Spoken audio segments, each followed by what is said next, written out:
How's it going, everybody? I'm here with Christy Wolf, my absolute favorite Airbnb portfolio. Nobody even comes close. I mean, everybody's got houses and, some people have unique properties, but you have a list of all the unique properties. You have a potato out in Idaho, which is the most famous one that everyone knows about. How do you feel about being famous because of the potato? I did not see that coming, but I'll take it. I love Idaho. I love potatoes, and it's the only one. So that's pretty awesome too. The Lookout House is actually probably my favorite one out of all of them. I'll have all the your entire portfolio listed down below, so everyone can go and check it out after watching this, because we're just going to reference all these different ones. Okay. But that firehouse, I've actually thought about putting that somewhere where I live, because it's fairly flat where I live. So if you can get anything that's elevated, automatically have a view. You know what I mean? Even though there's not a view of much, right? But it still is a nice little view. But everything I do is data related, right? Numbers related.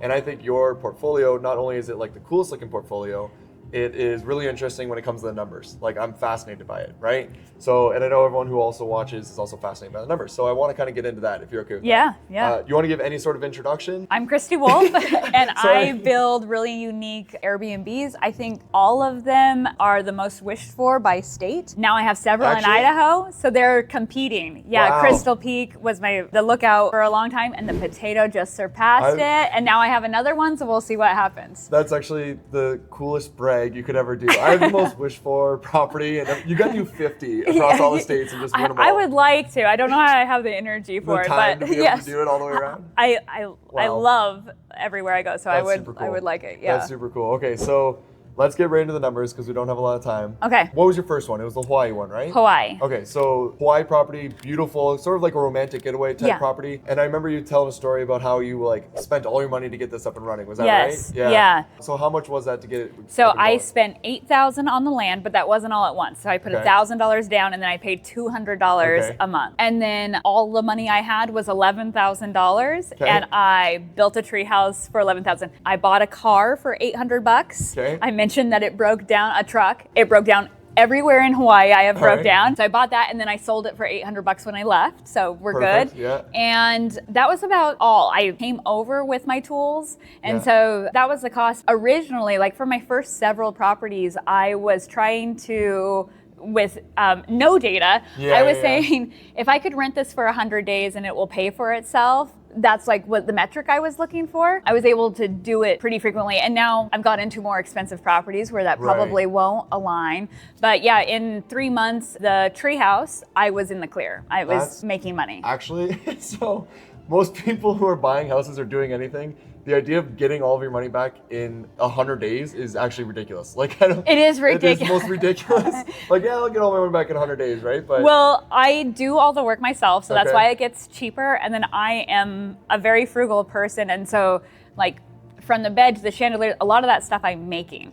So that's how I'm able to keep the costs really low. And then my places aren't ridiculously expensive. I'm in that $300 range. But because they're so inexpensive, I'm able to so make you're that all money in back. on this treehouse in Hawaii originally, right? Out of pocket when you're building it up was $12,000 in total. 11,000, and then the land was 8,000. So I'm just under that 20. Yeah, but out of pocket to start would have been 12, and then you paid off the other 7,000 for the land over 3 years. Yeah. Right. Yeah. Perfect. Yeah. So only needed $12,000, right? Yeah. And then you made all that money, so you made $12,000 over the next 3 months. Yeah. So does that mean that your property is making around $40,000, $50,000 a year, or is it nowadays doing? I think it's around. I believe you can fact check me. I think it's around the 118,000 a year. I did check. Okay. So when you said 50, I was like, 50? You're even at 12. So you raised the price as it got more. Yeah, I started out at just under 200. I was so scared, that people weren't. I just didn't know if people were going to like it or anything. Yeah. And then I slowly built confidence and realized that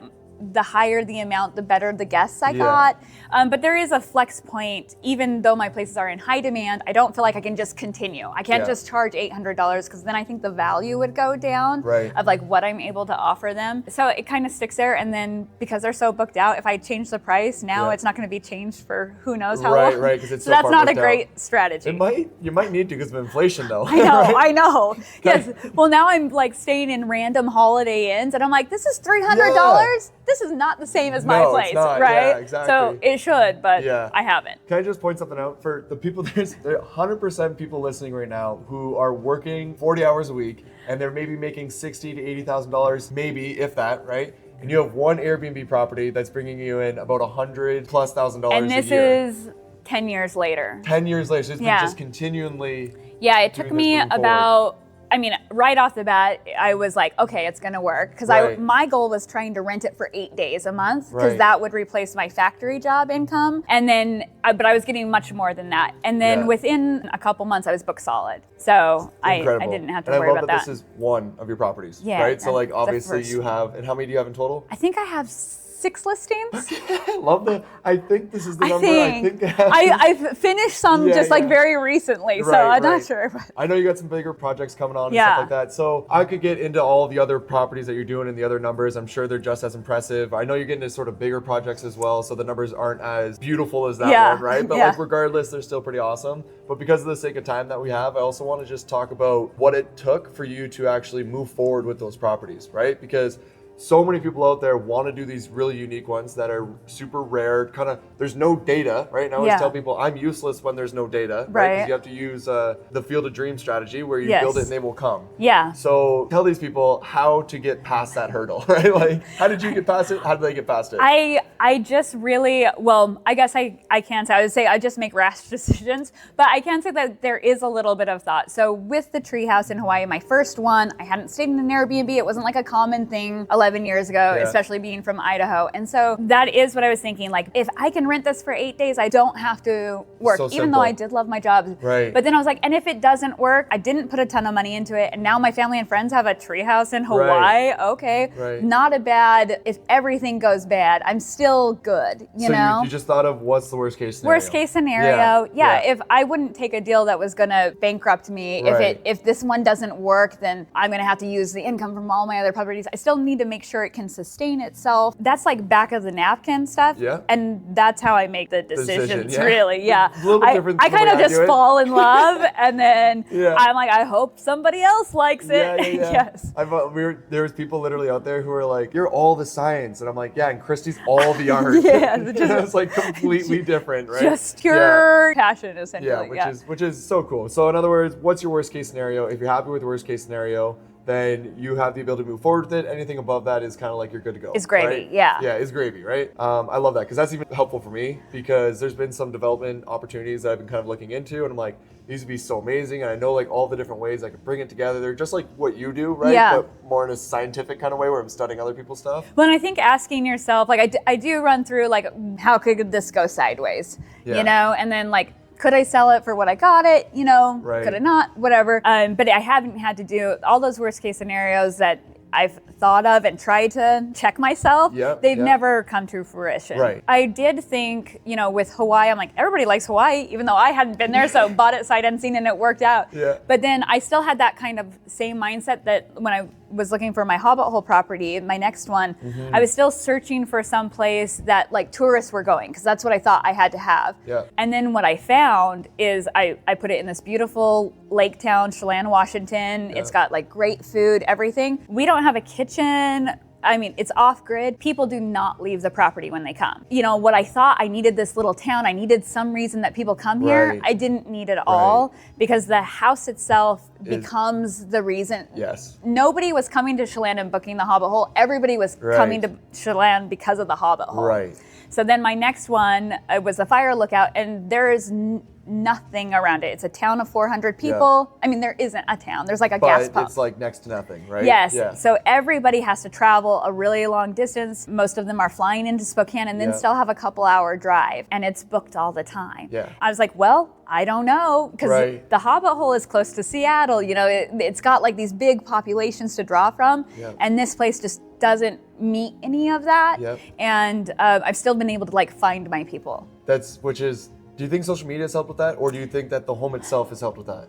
I'm not like great at social media. Debatable. I'm unplugged a lot. Yeah. Not a lot of pictures, there's stories, and then they're gone forever. Yeah. But when I launch a new property, I grab the name on Instagram, and then I'll be posting my build videos or that process on that account. But I'll also be following people who I think will, like, my target market for this place. Gotcha. So like for Crystal Peak, there was this, they've kind of got a lot bigger, but there was this couple, the Mandagis, and they do travel blog of the Northwest. Okay. And so they were one of the couples that I followed.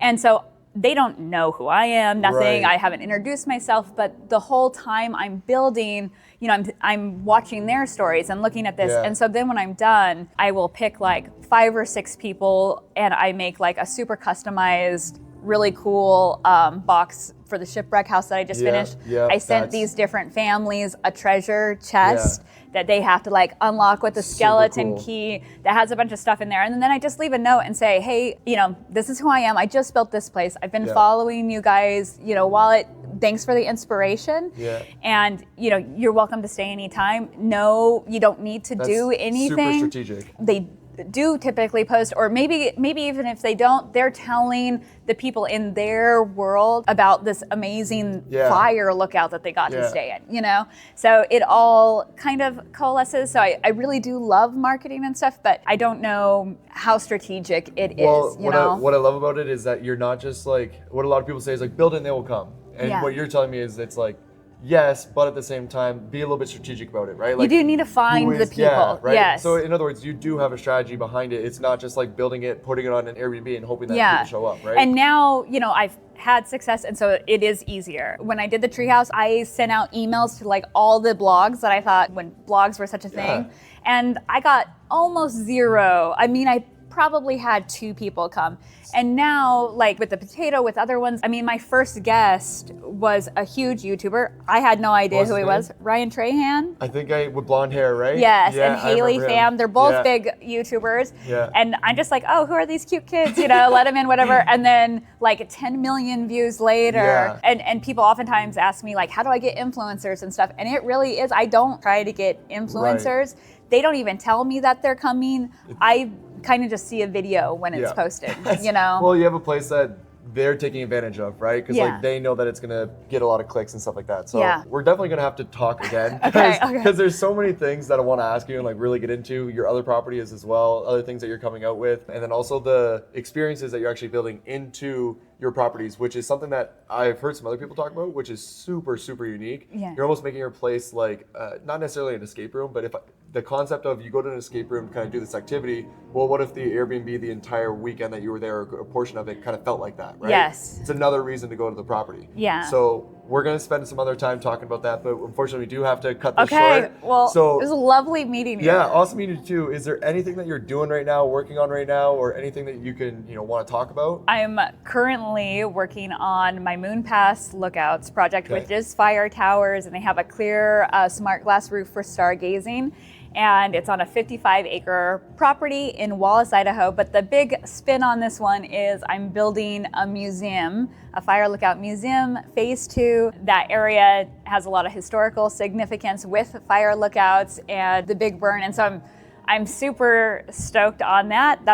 I'm in the mountains and building those. And is that the Indiegogo That's project? the Indiegogo, yeah. Nice. And that, like, you surpassed what you were trying to get there, right? Yes, that's a whole weird thing. But it was a lot more than I thought it was going to be. A lot harder than I thought it was going to be. I'm not like on the computer sort of person. Yeah, and I still felt like I had 40 hours a week. Oh, and so it was like quite hard, but I think I might look back on it like that was incredible. Right. I mean, it is incredible. Yeah, 'cause you got like $440,000 of pre-bookings for Airbnbs that don't even exist. Yes, and people are still booking them even though the campaign is closed. So we're still getting those people. So when I open, I'll be booked out for a year. How good does that feel? It feels great. I mean, that people like trust me enough, and it was big for me because I've definitely backed different Kickstarters and things, and that never came to fruition. I mean, that's the risk. But this is kind of like a high price point, you know, if you're staying multiple days. And so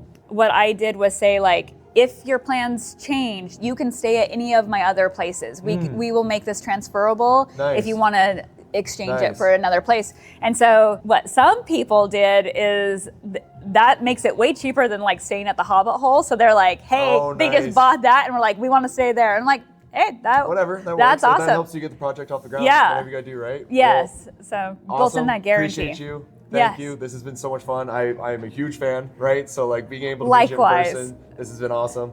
Obviously, guys, like and subscribe. Follow Christy. Stay at one of her places. Go and enjoy them. I definitely have to make it out to one of them, but one of the days we will. So thank you again. Appreciate it. Yes, you're welcome.